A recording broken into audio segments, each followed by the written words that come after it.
नमस्कार दोस्तों। आज हम यूपीएचएससी 51 के अंतर्गत जो है इकोनॉमिक सब्जेक्ट पे बात करेंगे। और इसमें कुछ ऐसे पॉइंट हैं जिस पे अगर हम डिस्कस करते हैं तो थोड़ा सा आपको फाइनल सिलेक्शन में हेल्प मिल जाएगी। इसको सबसे पहले कुछ सिनेरियो में समझते हैं कि आज हमारे डिस्कशन का पार्ट क्या रहेगा। इसे हम चार टुकड़ों में बात करते हैं। एक तो रिजल्ट को लेके, ये देखिए ये सब बहुत छोटे कम शब्दों में बात करेंगे कि रिजल्ट को लेकर के जो ऊहापोह है उसकी क्या सिचुएशन है। सेकंड जो है कट ऑफ को लेकर के, आप जैसे इधर उधर बात कर रहे हैं तो वो जैसे ज़्यादा समस्या आपको ना हो, उसको लेकर के कट ऑफ को लेके। थर्ड जो है सब्जेक्ट नेचर क्या है, इकोनॉमिक सब्जेक्ट। और फोर्थ पॉइंट पे हम लोग बात करेंगे कि जो पीवाईक्यू टाइप में, यानी कि इंटरव्यू में इकोनॉमिक सब्जेक्ट से जो क्वेश्चन पूछे गए हैं वो जो है किस तरह के रहे हैं, उनका स्टैंडर्ड क्या रहा है और उसके लिए हम कैसे प्रिपेयर्ड हो सकते हैं। ये जो क्वेश्चन है, ये बहुत सारे कैंडिडेट हैं जिन्होंने लास्ट ईयर दिया था या उससे पहले दिया था, उनसे बातचीत करके एक क्वेश्चन की लिस्ट बनी है, जो बहुत ज़्यादा है, लेकिन फिर भी 8-10 क्वेश्चन मैंने रखा है जिससे कि आप एक अनुमान लगा सके और बाकी यूनिट पे भी उस तरह से जब देखें तो क्वेश्चन निकाल सके कि यहाँ से ये क्वेश्चन पूछ सकता है। एक एक करके समझते हैं। सबसे पहले तो रिजल्ट का जो उपापो है उसे आप समझिए। एक्चुअल में ये इसलिए भी ज़रूरी है, एक पॉइंट हमें बचाना है, वो है एनर्जी। जैसे कि क्या होता है कि एक हवा चलती है, मतलब लोग कहते हैं कि आयोग भ्रष्ट है, रिजल्ट नहीं आ रहा है, ये होगा ऐसे होगा, रिजल्ट 6 महीने बाद आएगा, 1 साल बाद आएगा। तो क्या होता है कि बहुत से अच्छे कैंडिडेट भी उसी धारा में बहने लगते हैं। मैं ये नहीं कह रहा हूँ कि सब कुछ गलत हो रहा है या सब कुछ सही हो रहा है, इस जजमेंट नहीं करना है हमें। लेकिन थोड़ा सा आप प्रॉफिट लॉस को समझिए कि है क्या। जैसे इसे समझने के लिए हमें दो पॉइंट समझना जरूरी होगा। एक तो ये है कि एग्जाम और रिजल्ट, ये दोनों अलग अलग पॉइंट हैं। एग्जाम क्या है आपका, 1 साल 2 साल 4 साल 5 साल डिले हो सकता है और यूपीएचएससी ने किया भी है। अगर हम लेटेस्ट एग्जांपल लें तो 2021 में पेपर हुआ, 22 में इंटरव्यू हुए और 22 के बाद आप देखिए कि फिर जो एग्जाम हुआ है वो 25 में हुआ है। एग्जाम डिले हो सकता है, एग्जाम का अलग पैटर्न होता है, लेकिन एक बार एग्जाम होने के बाद रिजल्ट निकालने की भी कुछ लिमिट क्राइटेरिया होता है, कुछ कारण होते हैं। बिना कारण बहुत ज्यादा रिजल्ट डिले नहीं किया जा सकता है। एकाध केसेस हुए हैं जिसमें बहुत लेट हुआ है, वो तब होता है जब ये मामला कोर्ट में जाए, लेकिन ऐसा कुछ नहीं है। अभी देखिए मार्केट में ये भी अफवाह है कि कॉपी नहीं चेक हुई है, एक कमेटी बैठी है उसकी वजह से डिले होगा। देखिए कमेटी बैठी है लेकिन वो कह सकते हैं कि पूरा ऑनेस्टली जो है एग्जाम इंटरव्यू को कंप्लीट कराने, फाइनल सिलेक्शन ऑनेस्टली कराने, इन सब पर्पस के लिए किया गया है। रिजल्ट का इसके साथ कितना तालमेल है, आप मतलब कुछ लॉजिक हम रखते हैं उसके थ्रू आप देखिएगा। जितने भी ए ग्रेड जॉब होते हैं इनके रिजल्ट की जो लिमिट होती है वो 45 डेज मानी जाती है अप्रोक्स। ज्यादातर इससे पहले आ जाता है लेकिन 45 डेज में वो रिजल्ट आ जाते हैं। जैसे कि आप डिफरेंट स्टेट के जो पीसीएस होते हैं इंक्लूडिंग पीसीएस, या आप यूपीएससी भी ले सकते हैं। यूपीएससी तो देखिए इस मामले में रिकॉर्ड उसने बना दिया है। इस बार सिर्फ 16 डेज में यूपीएससी ने रिजल्ट ला दिया है। अब देखिए 5-7 लाख बच्चे पेपर दे रहे हैं और 16 दिन में सभी की ओएमआर चेक करके category wise journal OBC SC ST इस तरह से डिवीजन करके उसने पूरा रिजल्ट दे दिया है। यानी कि अगर कहते हैं ना कि जो इच्छा शक्ति हो तो सब कुछ संभव है। आपके पेपर में अगर टोटल हम स्टूडेंट को भी कर दें तो 1 लाख से ज़्यादा बच्चे नहीं हैं। 1 लाख ओएमआर कॉपियाँ चेक करना, आप समझ रहे हैं ना कि ये कितने दिन की बात है। महीना नहीं, दिन की बात है, 4 दिन 5 दिन बहुत होता है चेक करने के लिए। सब्जेक्ट वाइज अगर निकाला जाए तो एक सब्जेक्ट में 4-5 हजार बच्चे हैं, वो कुछ घंटे में रिजल्ट आ सकता है। तो ओएमआर चेक है या नहीं चेक है, ये कोई विशेष मैटर नहीं है, और ये कॉन्फिडेंशियल होता है। कितना चेक है कितना नहीं है, ये कह सकते हैं कि ये ऑफिशियली बाहर नहीं आता है। किसी माध्यम से आया होगा तो वो जब तक हमें प्रूफ ना मिले हम उसको उसके भरोसे अपनी स्टडी को रोक नहीं सकते। एक दो एग्जाम और होते हैं जिसमें थोड़ा सा डिले होता है, जैसे कि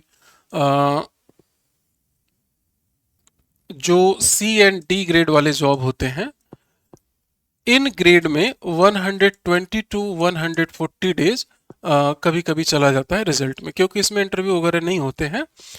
तो ऐसे सिचुएशन में क्या है कि अभी अगर हम अपने एग्जाम को लेकर के जोड़े इसे 45 डेज का, तो आप ये देखो कि अभी ये क्राइटेरिया पूरा भी नहीं हुआ, क्योंकि 16-17 अप्रैल को पेपर हुआ है, 20 जून को हम लोग बात कर रहे हैं, यानी कि लगभग लगभग उसके आसपास मई और जून, मतलब मिला जुला करके ये 45 डेज क्रॉस हो गया है। इसलिए ये क्वेश्चन मतलब ज़्यादा उठने लगा है कि क्यों नहीं आ रहा है, ये तो इस 45 डेज के क्राइटेरिया को भी क्रॉस कर दिया है।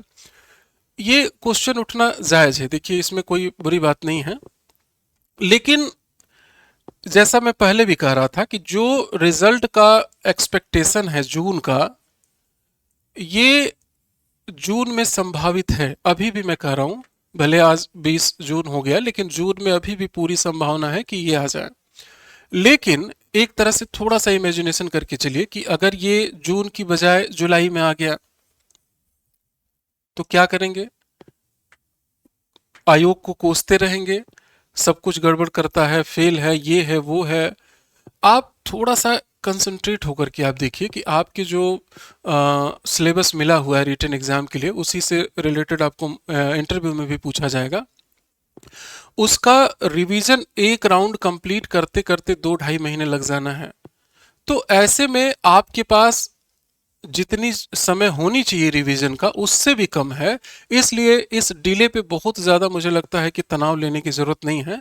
आप जो भी सिलेबस है उसको आप ऑनेस्टली करते रहिए, ताकि आप समय से अपने सिलेबस को कंप्लीट कर सकें।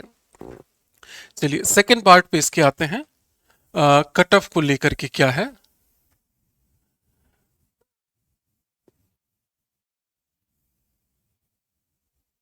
देखिए 4 ऐसे सब्जेक्ट हैं जिनके बारे में कट ऑफ बता पाना बहुत मुश्किल है, सिर्फ वही 4। बाकी में तो थोड़ा बहुत ऊपर नीचे हम अंदाजा भी लगा लेते हैं, लेकिन 4 ऐसे सब्जेक्ट हैं। इन 4 को आप देख सकते हैं। पॉलिटिकल साइंस है, आपका साइकोलॉजी है, इकोनॉमी है, इकोनॉमिक्स, एंड एक जो है सबसे ज्यादा जिसमें दिक्कत है वो है एजुकेशन की। आप लगभग लगभग एजुकेशन में 80 क्वेश्चन लास्ट ईयर ही कट ऑफ चली गई थी, तो आप देखो 80 बहुत होता है, कम नहीं होता। और पिछली बार 40 सीट था, इस बार 25 सीट है, तो अगर हम उससे कंपेयर करें तो 85-90 हम मान के चले सिलेक्शन के लिए या इंटरव्यू कॉल के लिए, जो कि किसी भी एंगल से ये ठीक नहीं लगता। तो ये जो सब्जेक्ट है इनके बारे में आइडिया लगा पाना मुश्किल है, लेकिन फिर भी कुछ डेटा को लेकर के हम बात करते हैं, जिससे कि थोड़ा आपको अनुमान लग सके कि आखिर इसमें है क्या या क्या संभावना बन सकती है। जैसे इस सब्जेक्ट पे बात करते हैं तो 100/60,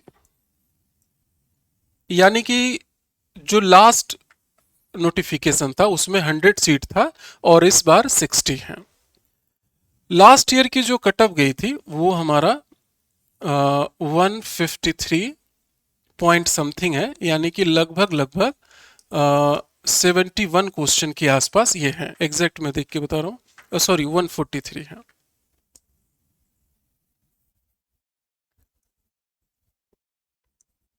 सिक्सटी अपॉन 100, ये 143 है। 143 यानी कि लगभग लगभग 71 क्वेश्चन है। ये पॉइंट वाले मैं छोड़ दे रहा हूँ, इससे थोड़ा सा एक अनुमान लगाते हैं। अगर इस बेस पर देखें तो सीटें कम है, इससे ज़्यादा जानी चाहिए। आप जब इस तरह के हम मैथमेटिकली देखते हैं तो लगता है कि कितना हाई जो है ये मेरिट जाएगी, लेकिन इसके साथ साथ और भी कई सारे क्राइटेरिया होते हैं, जैसे कि पेपर का लेवल क्या रहा है, कितने बच्चों ने दिया है, इसके आसपास कौन सा एग्ज़ाम रहा है, जैसे यूपीएससी और स्टेट पीसीएस अभी आप जानते हैं कि 29 जून को मेंस है, तो ये सब भी मैटर करता है। दूसरा कि जब भी अगला एग्ज़ाम होता है तो बच्चे और प्रिपेयर्ड होते हैं, तो ऐसे में मेरिट ज़्यादा चली जाती है, तो कम और ज़्यादा दोनों के कह सकते हैं कि प्रोबेबिलिटी यहाँ पर है। यानी हम कंक्लूजन पे कहाँ जा सकते हैं कि लगभग लगभग इसके आसपास तो देखिए आपके पास रहना चाहिए इंटरव्यू कॉल, और कह सकते हैं कि फाइनल सिलेक्शन दोनों का होप रखने के लिए। इंटरव्यू कॉल के लिए 70 प्लस मतलब है, तो आप एक चांस रख सकते हैं कि हाँ ये कॉल आएगी। और ज़्यादा, जितना ज़्यादा है उतना मतलब आप कह सकते हैं कि चांसेस ज़्यादा रहेंगे कॉल आने के।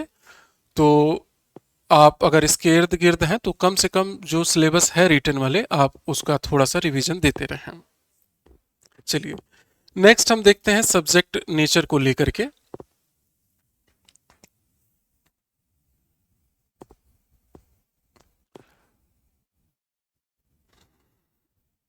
सब्जेक्ट नेचर में जो है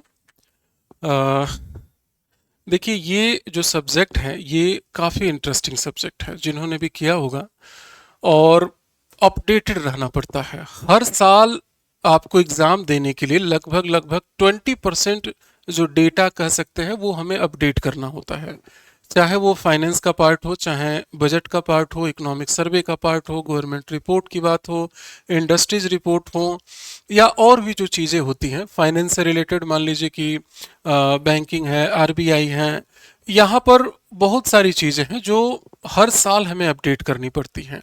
यानी कि करंट और ट्रेडिशनल दोनों का ये नेचर रखता है अपने आप में। हमें करंट भी देखना है प्लस ट्रेडिशनल भी है।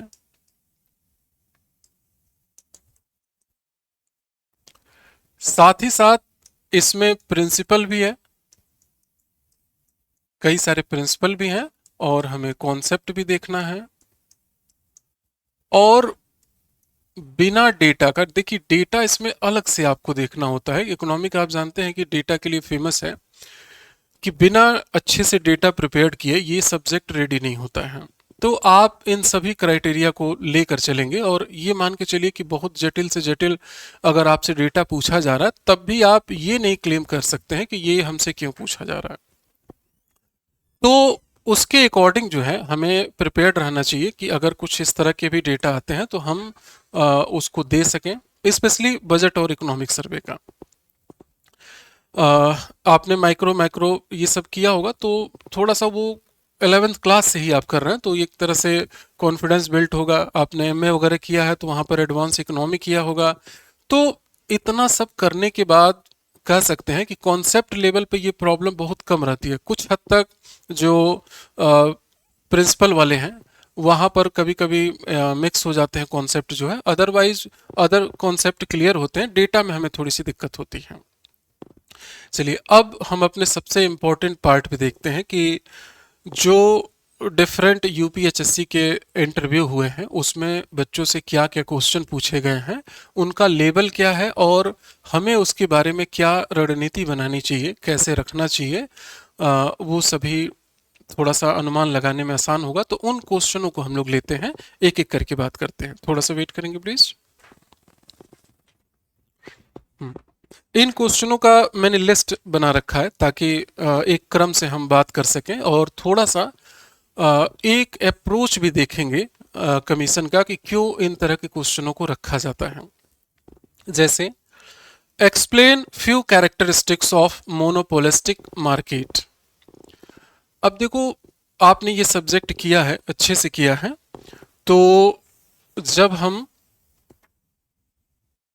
एक चैप्टर करते हैं मार्केट कंपटीशन, तो मार्केट कंपटीशन में हमारे कई सारे पार्ट हैं, जैसे कि परफेक्ट कंपटीशन है, मोनोपोली कंपटीशन है, मोनोपोलिस्टिक कंपटीशन है, डिओपोली है, ओलिगोपोली है।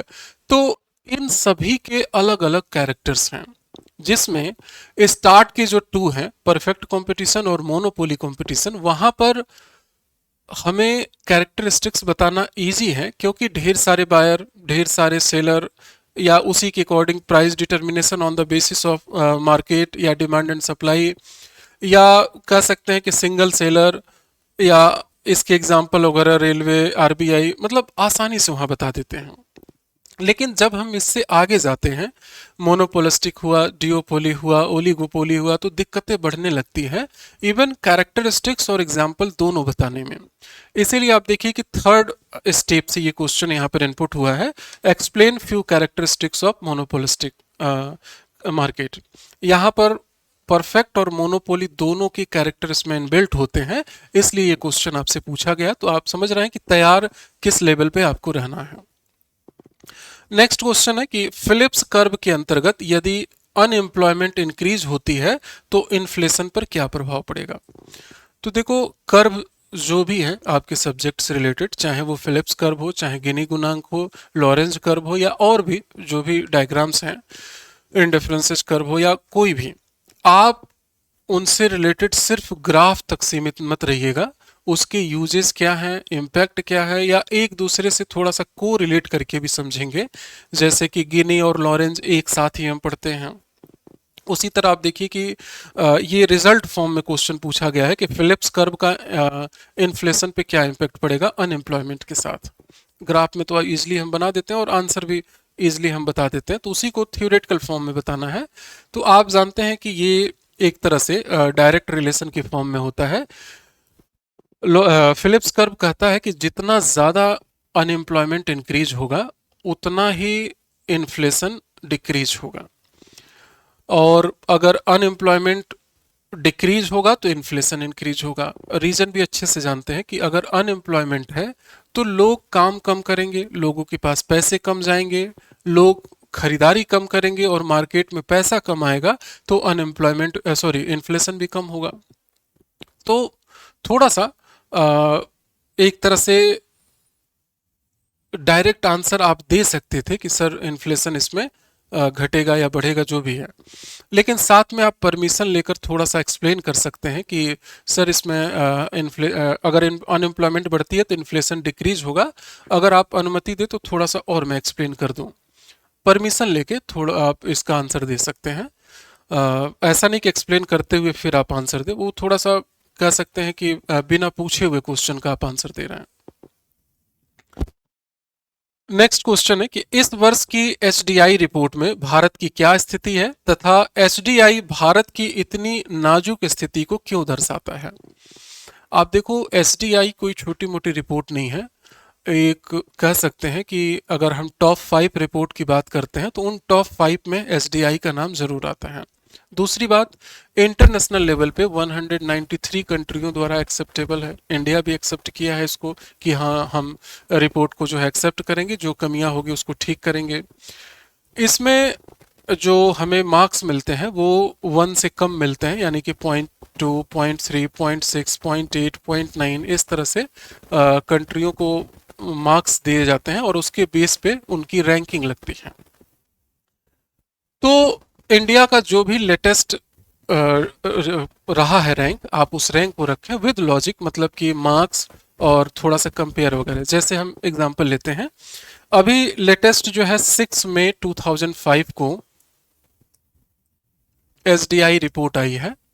ये देखिएगा, इससे लेटेस्ट तो नहीं होना चाहिए आपके इंटरव्यू तक। इसके इस बीच में कोई एसडीआई रिपोर्ट नहीं आने वाली है, तो इसको आप चाहे तो ध्यान से भी देख सकते हैं। इंडिया की जो रैंक रही है वो 130 आउट ऑफ 193, इतने कंट्रियों में 130 रही है। तो देखियो, ये अच्छी कंडीशन नहीं है, बल्कि खराब कंडीशन है। 130, भारत जो कि 5 ट्रिलियन की बात कर रहा है, मिलिट्री में चौथे पांचवे पे रह रहा है, इकोनॉमी में पांचवी इकोनॉमी बनने जा रही है, और ऐसे में एचडीआई 130 थोड़ा सा मतलब नाजुक स्थिति तो है। इसके अलावा इसे जो मार्क्स मिले हैं वो है 0.685। इसके अलावा रिपोर्ट की टाइटल वगैरह क्या है, ये सब तो आप जान के रखिए। अब देखिए क्वेश्चन के आंसर पे अगर हम आए कि नाजुक स्थिति क्यों है, तो आप इसके और एनालिसिस पार्ट को देखेंगे कि आखिर किन किन बेस पर एसडीआई रिपोर्ट बनती है। तो आप उन रिपोर्ट में उस पक्ष को जरूर देख लें जिसमें इंडिया स्ट्रांग है। तो जब आप अपने आंसर बताएं तो आप उसमें जरूर इंक्लूड करें कि सर मैम इंडिया का इस क्षेत्र में परफॉर्मेंस अच्छा रहा, इसमें अच्छा रहा, इसमें अच्छा रहा, इनमें बहुत अच्छी परफॉर्मेंस नहीं रही है, लेकिन भारत लगातार सुधार इसमें कर रहा है, जैसे कि इसके लिए ये स्कीम इस तरह की स्कीम ऐसे चल रहा है। ये सभी चीज़ें आप वहाँ पर प्रेजेंट कर सकते हैं। मतलब ऐसा नहीं कि हाँ में हाँ मिला करके हाँ भारत किसी काम का नहीं है, आप इस तरह से ना अपने वर्ड को फिनिश करें। एक पॉजिटिव वे में अपने आंसर को वहाँ पे रखें। नेक्स्ट क्वेश्चन है, भारत की इकोनॉमी 5 ट्रिलियन हो जाए तो यह इकोनॉमिक ग्रोथ होगा या इकोनॉमिक डेवलपमेंट? सीधे सीधे आपके सिलेबस से ये क्वेश्चन है कि difference between economic growth and economic development. आप जानते होंगे, अच्छे से पढ़े होंगे बहुत पहले से, कि एक जो है क्वालिटेटिव डेवलपमेंट बताता है और एक जो है क्वांटिटेटिव डेवलपमेंट, यानी ग्रोथ और डेवलपमेंट का। तो इसी में अगर 5 ट्रिलियन डेवलपमेंट होता है तो क्यों, कॉन्सेप्ट समझ रहे हैं तो इसको बता सकते हैं कि ये किसके साथ जाएगा। नेक्स्ट क्वेश्चन है, how can we calculate money multiplier? Money multiplier एक तरह से कह सकते हैं कि इन शॉर्ट में ओरल फॉर्म में जो जो इसके मल्टीप्लायर हैं उनको आप एक साथ बता सकते हैं कि इस तरीके से कैलकुलेट कर सकते हैं। ये न्यूमेरिकली है, लेकिन फिर भी कुछ पॉइंट आप व्यवस्थित रूप में रख करके सही आंसर दे सकते हैं। इसमें मेन जो कह सकते हैं गेम है वो डेटा का है, कि आप ये फॉर्मूला ठीक से जानते हैं और उसको इनपुट करना, अगर ज़रूरत पड़ती है तब आप कुछ एग्जाम्पल या डेटा ले सकते हैं। देखिए नेक्स्ट क्वेश्चन जो है, ये क्वेश्चन अब नहीं जायज़ है, मतलब अभी ज़रूरत नहीं है। ये बजट से पूछा गया था, लास्ट बजट से। इस बार का बजट तो अलग होगा। 22 में इंटरव्यू हुआ था तो वो 22 के जो बजट थे उनसे पूछे गए थे, लेकिन अभी जो आपसे पूछा जाएगा वो 1 फ़रवरी को जो प्रेजेंट हुआ है बजट, उससे लेकर, या यूपी बजट भी आप थोड़ा सा देख लीजिएगा। 3 ऐसे सब्जेक्ट हैं जिनसे बजट के बारे में पूछे जाने की पूरी संभावना रहती है, जिसमें से इकोनॉमिक्स से शायद ही ऐसा किसी बच्चे का इंटरव्यू जाता है जिससे कि बजट के बारे में क्वेश्चन ना पूछा गया। ये 3 सब्जेक्ट कौन से हैं? नॉर्मली आप छोटा सा देख सकते हैं कि एक हमारा पॉलिटिकल साइंस, जिसमें कह सकते हैं कि कंपैरेटिवली बाकी दो के कंपेयर में कम चांस रहते हैं कि बजट से पूछे। यहाँ अगर पूछा भी जाता है तो वो कॉन्सेप्चुअल लेवल पे, कौन सा बजट है, टाइप क्या है, मतलब थ्योरी टाइप का। न्यूमेरिकल और डेटा टाइप के जो बजट होते हैं वो कॉमर्स के बच्चों से और सबसे ज्यादा इकोनॉमिक्स के बच्चों से, इनसे पूरी संभावना रहती है और उम्मीद भी रहती है। आखिर ये बताओ कि बजट पूछने के लिए किसके पास जाएं? आखिर कोई एक सब्जेक्ट हो, कोई कैंडिडेट हो जिससे हम बजट पे क्वेश्चन पूछ सके, तो सबसे बड़े उम्मीदवार तो इकोनॉमिक्स वाले हैं, इसलिए उनसे ज़रूर पूछे जाते हैं, और वो भी सारे क्राइटेरिया को लेकर के। मैंने डेटा भेजा है कुछ बच्चों को, आप अगर जुड़े होंगे तो आप उसको ले लीजिएगा। जैसे कि छोटा मोटा हम देखें कि बजट को प्रेजेंट कब किया गया, 1 फ़रवरी को, किसने प्रेजेंट किया, उनका चांस क्या था, उन्होंने किसका रिकॉर्ड तोड़ा है, बजट जो प्रेजेंट किया गया है ये टोटल अमाउंट कितना है, टोटल कितने का है, किन 3 सेक्टरों में सबसे ज़्यादा जो है बजट एक्सपेंस हुआ है, कहाँ से गवर्नमेंट को ज़्यादा पैसे आएंगे, किस मिनिस्ट्री को ज़्यादा पैसे दी गई है या किस स्कीम को ज़्यादा पैसे दी गई है। कुछ स्कीम के नाम आप प्रिपेयर कर लीजिए कि उनमें ये क्या है। जैसे एग्जांपल के तौर पे कि अभी 2025-26 में 4th पिलर पे बजट को प्रेजेंट किया गया है, जिसमें पिलर नंबर 1 एग्रीकल्चर है, और उस एग्रीकल्चर के पार्ट में एक योजना डाली गई है जिसका नाम है प्रधानमंत्री धन धान्य योजना। तो वो प्रधानमंत्री धन धान्य योजना डायरेक्ट आपसे पूछी जाती है, तो आप ये नहीं कहेंगे स्कीम पूछ दिया, वो हमारे बजट का पार्ट है। तो ऐसे करके जो भी छोटे बड़े पार्ट है, या फिजिकल डेफिसिट मतलब all type of deficit, physical deficit, revenue deficit, primary deficit, ये सभी डेफिसिट के भी जो डेटा है आप एग्जैक्ट प्रिपेयर करके रखें, वो आपसे पूछे जाने की पूरी उम्मीद रहती है। नेक्स्ट क्वेश्चन है व्हाट इज एसचीट। देखिए एसचीट ये 11th क्लास से ही आपको पढ़ने को मिलता है। हाँ, कुछ लोगों का बैड लक होता है कि जितनी किताबें पढ़े उनमें कहीं भी एसचीट नहीं लिखा हुआ है। एसचीट एक छोटा सा कॉन्सेप्ट है। हो सकता है कि जो भी पैनल मेंबर ने पूछा हो उनकी बुक में ये लिखा हो और उन्होंने इसको पूछ दिया हो। एसचीट क्या होता है कि जैसे कोई ऐसी प्रॉपर्टी है जिसका कोई ओनर नहीं है, उस प्रॉपर्टी को एसचीट कहा जाता है और वो प्रॉपर्टी गवर्नमेंट की मानी जाती है। एक दो एग्जाम्पल लेते हैं जिससे कि आप बात अच्छे से समझ जाएंगे। जैसे मान लीजिए कि किसी फैमिली में 4 मेंबर हैं, उनके पास 4 व्हीलर भी है, वो घूमने के लिए किसी पहाड़ी एरिया पे गए, पहाड़ से गाड़ी उतर रही थी और नीचे गिर गई। बैड लक सभी का कह सकते हैं देहांत हो गया। अब उनका कोई वारिस नहीं है, भाई भतीजा कोई भी दावा करने वाला व्यक्ति नहीं है, तो उनकी सारी प्रॉपर्टी गवर्नमेंट की मानी जाती है। या अभी नोटबंदी के टाइम में 2016 में दिल्ली में एक वैन में 23 करोड़ रुपीस मिला था। किसका है, कौन ओनर है, किसकी गाड़ी है, कुछ नहीं पता चला।